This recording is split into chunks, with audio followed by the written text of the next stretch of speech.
Now, why do you need radical empathy? Well, first of all, pause the video and take a look at these many and varied emotional experiences.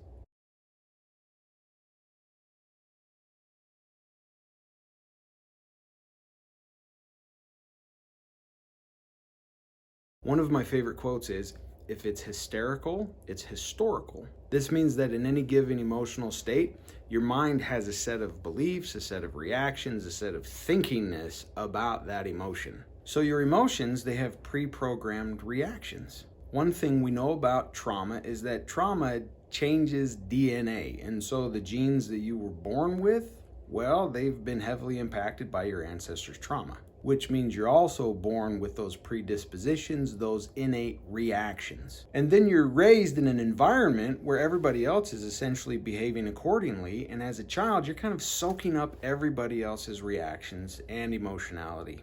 So it's like whatever you feel comes pre-programmed with a certain set of thoughts, which reinforce what you're feeling. This is how we get stuck in loops. This is how mental dis-ease comes about. For example, consider depression. We know that depression, ultimately, it's a negative pattern of thinking about yourself, the world you live in, and the future. And so depression that's felt in the body will produce thinking that will reinforce the depression in the body. Now, the thing is, you got to give yourself a bit of a break because these reactions have been serviceable. Ultimately, your mind wants to answer the question when there's a problem. It wants to come up with a solution.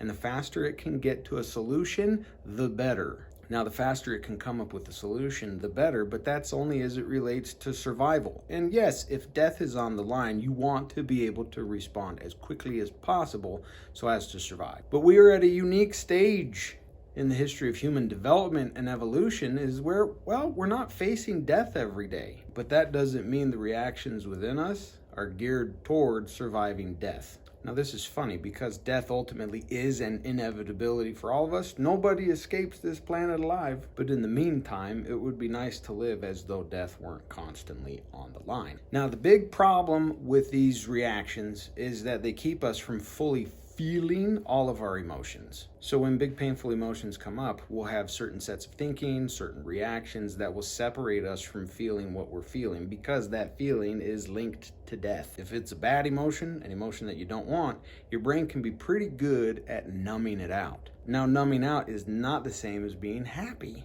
Take a look at the emotion wheel again.